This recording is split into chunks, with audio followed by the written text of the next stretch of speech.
Hello, I hope you're well. Welcome or welcome back to my channel. Today's video is my February TBR.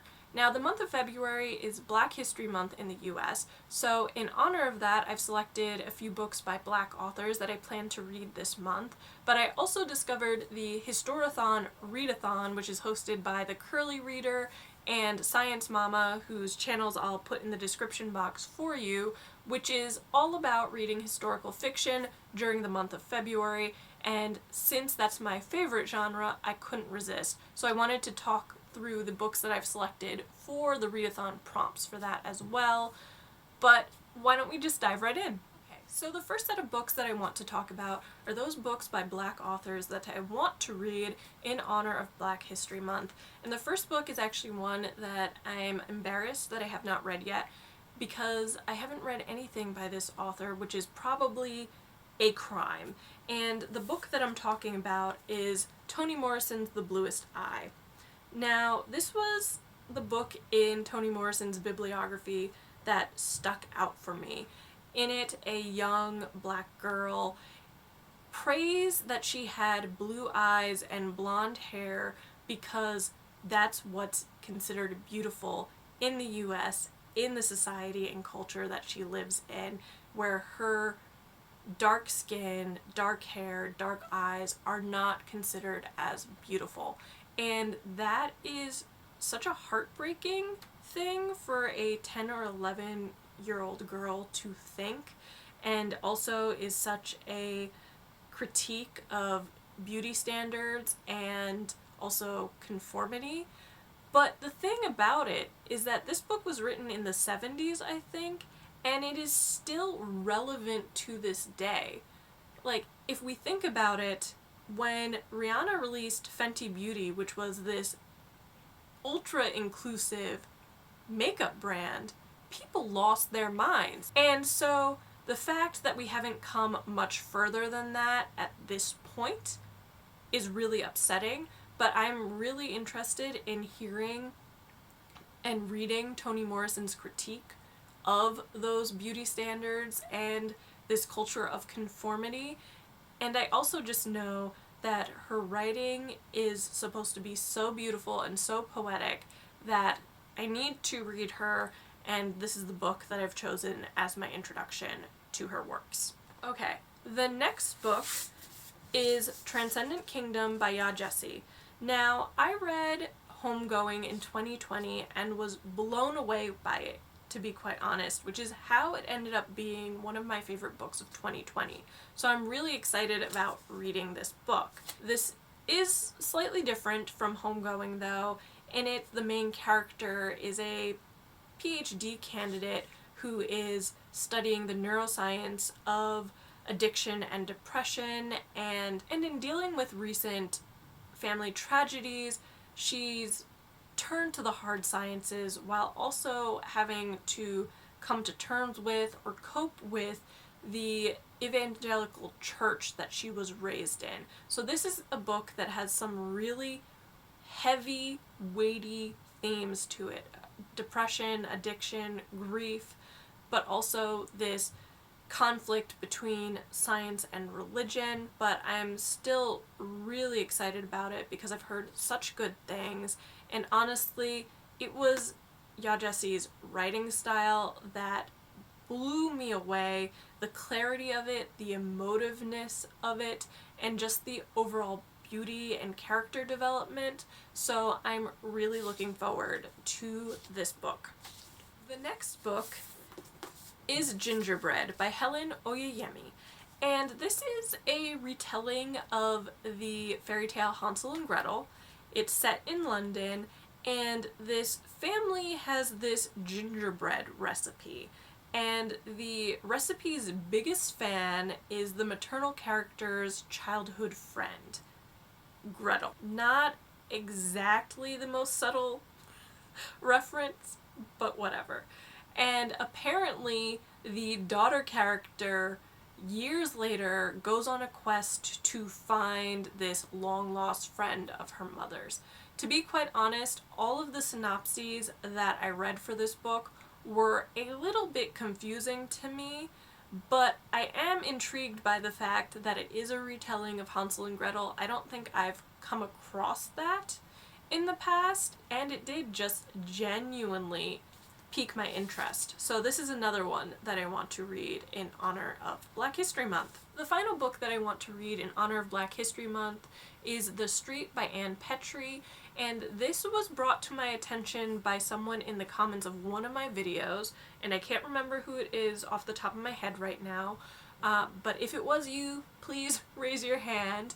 But this book piqued my interest because it is about a single black mother living in Harlem during the 1940s, and I was interested because my great-grandmother was a single black mother in the 1920s and 30s, so although they were living in different countries, my great-grandmother was living in Jamaica at the time, I do think that the struggles and social injustices are probably very similar. So I am interested in exploring those topics through that book. I have a hold on it with the Libby app, but currently there is at least a 3-week window of waiting time, so I'm praying that one comes through. The next set of books are the books that I plan to read for the Historathon, and I think there are 9 prompts and I managed all but one. So a few of the books that I've selected will cover multiple, which is the case with the first book. The first book that I want to talk about is Outlander by Diana Gabaldon. If you watched my reading goals video, then you'll know that one of my plans for 2021 is to read the entire series. And I wanted to reread book 1 in order to do that because it's been a few years. But this book also covers 3 prompts for this challenge, and they are: read a book set in a location you have visited.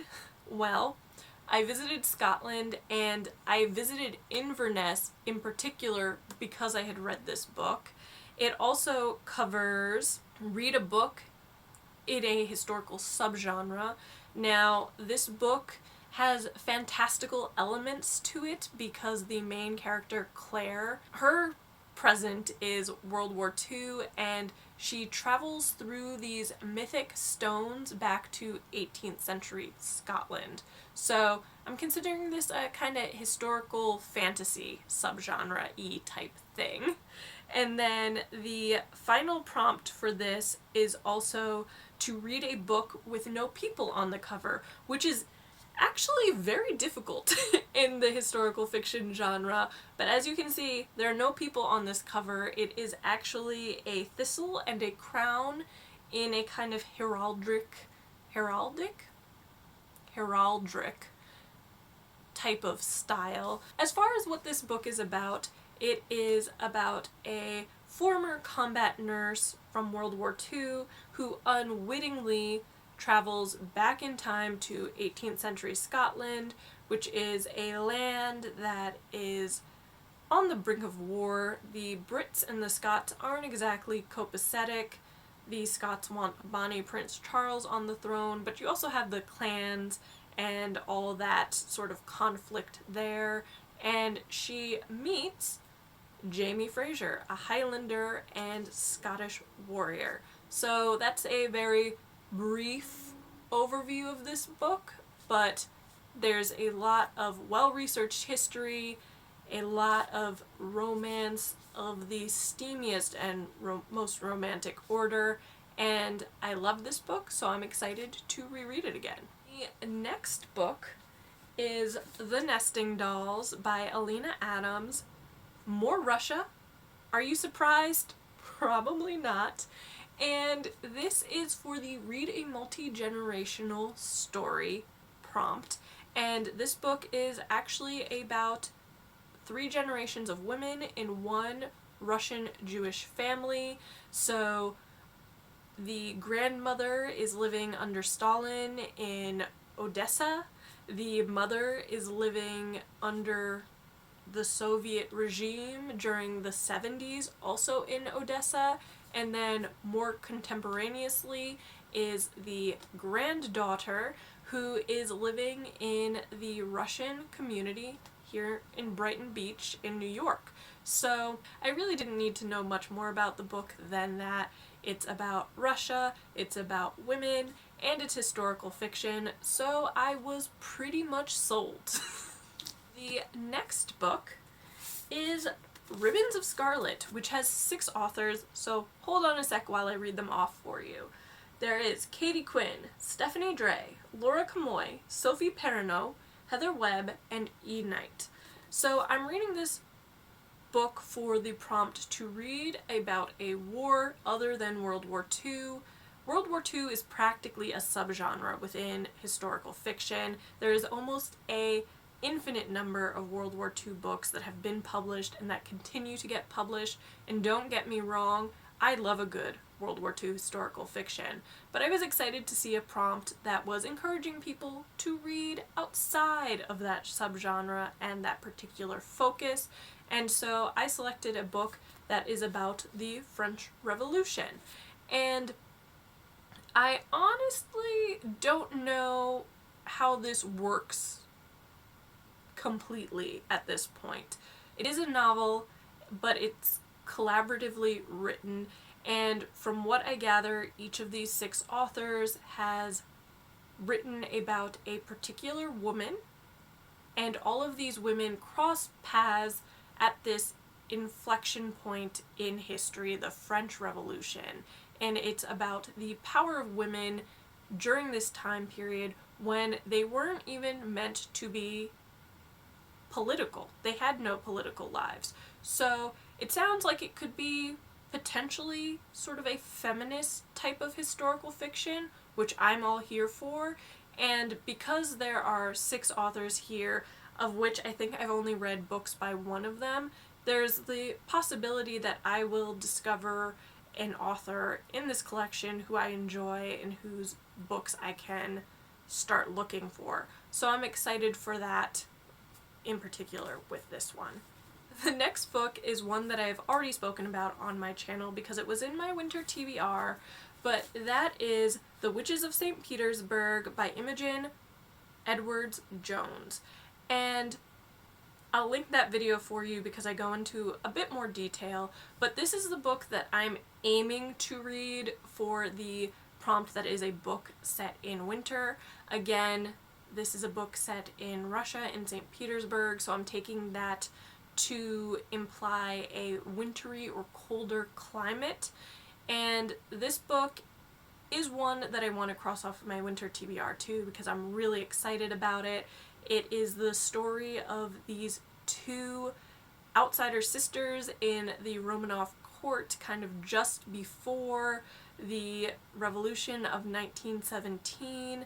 They are outsiders, much like Tsarina Alexandra is an outsider herself, but these sisters are outsiders because they are practitioners of black magic, and they're the ones who introduce Tsarina Alexandra to Rasputin and kind of change the course of history, or at least that's what the synopsis implies. So I'm really excited about this. I'm expecting dark, sensuous, and lavish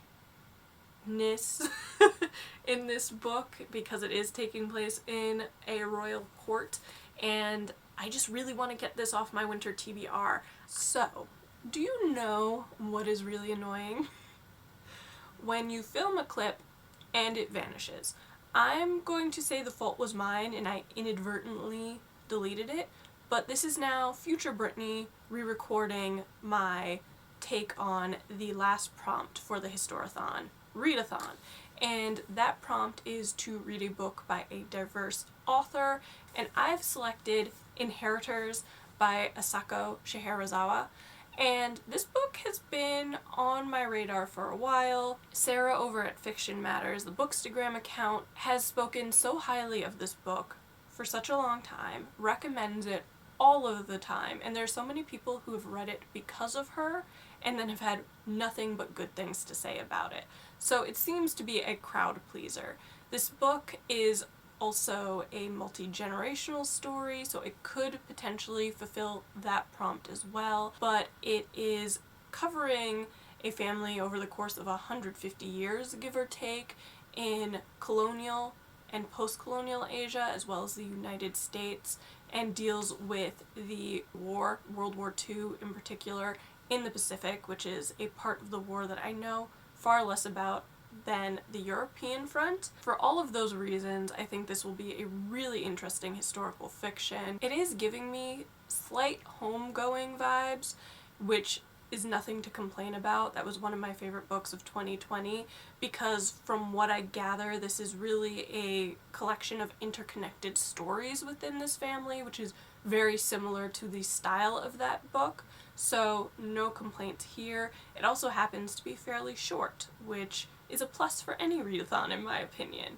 But yeah, that would be my pick for the Read a Book by a Diverse Author prompt. And there you have it. Those are the books that I am planning to read in the month of February. Thank you so much for watching this video. I do hope you enjoyed it, and if that's the case, be sure to give it thumbs up, comment, and subscribe.